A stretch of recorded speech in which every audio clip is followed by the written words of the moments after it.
Yahobu, Bapak Ibu Pendeta, Sinenge, Majelis dan warga Gereja Amin, ini adalah channel YouTube Sinode Gereja Amin.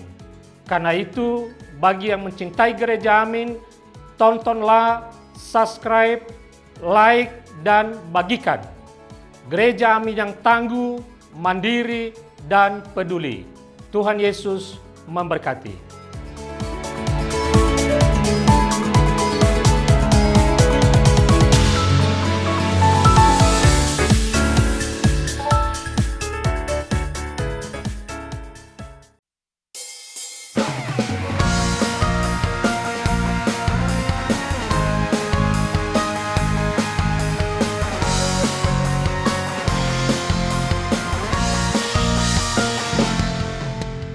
Selamat ulang tahun kami ucapkan.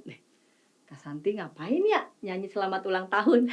Siapa tahu saja ada adik-adik yang saat ini menyaksikan Renungan Kidi yang mungkin saja ada yang berulang tahun hari ini. Kak Santi ucapin selamat ulang tahun ya. Sehat-sehat semua ya yang berulang tahun.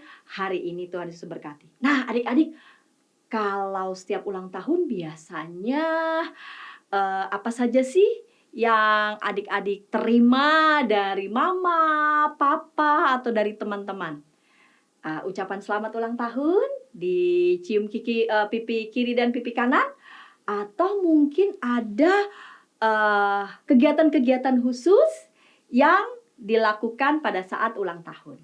Nah adik-adik, Kak Santi punya temen nih, ada temen Kak Santi yang setiap momen ulang tahun tuh mama papanya selalu punya kegiatan yang bukan hanya merayakan ulang tahun. Seneng ya namanya juga ulang tahun ya, apalagi anak terkasih yang ulang tahun pasti akan diberikan yang terbaik. Tapi ada kegiatan yang bermakna ya, yang diberikan, yang dialami agar anak yang berulang tahun itu punya momen yang terus akan bisa dikenang. Mau tahu kelanjutan ceritanya? Kita terlebih dahulu berdoa ya. Mari berdoa. Bapa di surga, hari ini kami kembali mau mendengarkan firman-Mu, membaca Alkitab. Bapa kiranya bimbing kami. Dalam Kristus kami berdoa. Amin. Adik-adik mau tahu lanjutan ceritanya? Kak Santi tadi cerita tentang apa ya? Oh iya, teman Kak Santi ulang tahun. Namanya adalah Didi dan Santi. Setiap ulang tahun teman Kak Santi ini ya, Didi dan Santi, namanya ada yang sama ya sama Kak Santi ya. Papa dan mama mereka itu mengajarkan kepada mereka untuk berterima kasih, untuk bersyukur atas usia yang Tuhan tambahkan. Dengan kegiatan bermakna seperti apa? Yaitu berbagi makanan kepada tetangga. Mama dan papa mengajarkan mereka untuk menyatakan kasih, kebaikan pada mereka. Ini merupakan wujud dari kesediaan mereka mau bersaksi di tengah-tengah lingkungan. Adik-adik, berbuat baik kepada sesama itu adalah wujud dari kesaksian kita. Berbuat baik kepada sesama. Kita mau baca Alkitab ya tentang hal ini ya. Berbuat baik kepada sesama sebagai wujud kesaksian kita. Yuk baca Alkitab. Kisah Para Rasul 9 ayat 36 sampai 42. Kisah Para Rasul 9 ayat 36 sampai 42. Kesan dibaca ya. Adik-adik sudah buka Alkitabnya? Yuk sama-sama buka Alkitabnya. Di Yope ada seorang murid perempuan bernama Tabita yang dalam bahasa Yunani disebut Dorcas. Perempuan itu banyak sekali berbuat baik dan memberi sedekah. Namun pada waktu itu ia sakit lalu meninggal.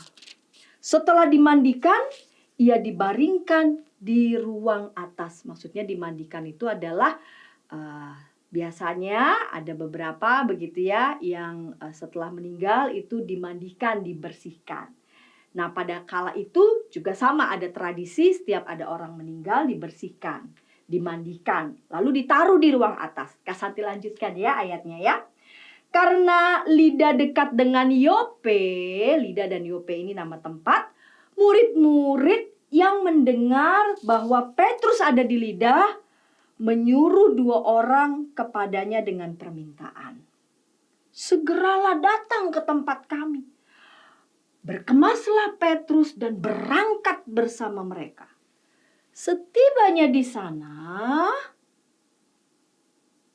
ia dibawa ke ruang atas. Semua janda datang berdiri dekatnya dan sambil menangis.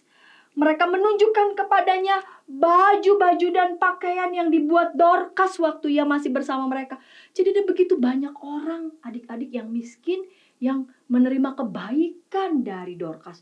Baju mereka, pakaian mereka itu dijahit oleh Dorcas. Kak Santi lanjutkan ya ceritanya ya.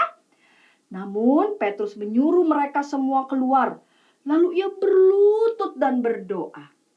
Kemudian ia berpaling kepada jenazah itu dan berkata, Tabita, bangkitlah. Lalu Tabita membuka matanya. Dan ketika ia melihat Petrus, ia bangun lalu duduk. Petrus memegang tangannya dan membantu dia berdiri. Kemudian ia memanggil orang-orang kudus beserta janda-janda, lalu menunjukkan kepada mereka bahwa perempuan itu hidup. Peristiwa itu tersebar luas di seluruh Yope dan banyak orang menjadi percaya kepada Tuhan.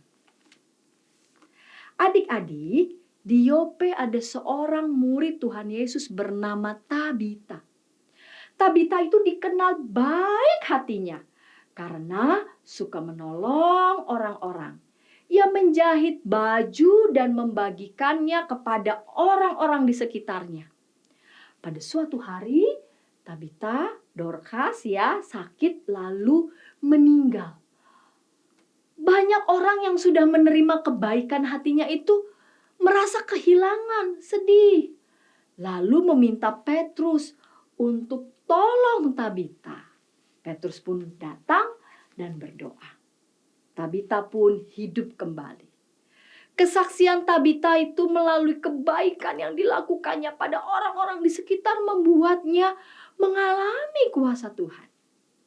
Adik-adik, mari kita bersaksi yuk di tengah-tengah lingkungan yang dekat dengan adik-adik ya. Dengan berbuat baik pada tetangga sekitar.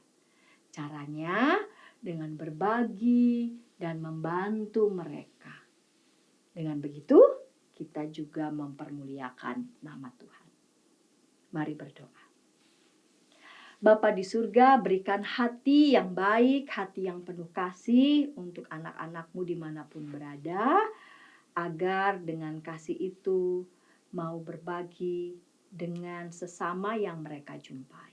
Terima kasih, dalam Kristus kami berdoa. Amin. Adik-adik, demikian renungan kita hari ini. Jangan lupa di-subscribe, di-like, dan bagikan kepada sahabat-sahabat kita yang lain. Tuhan memberkati.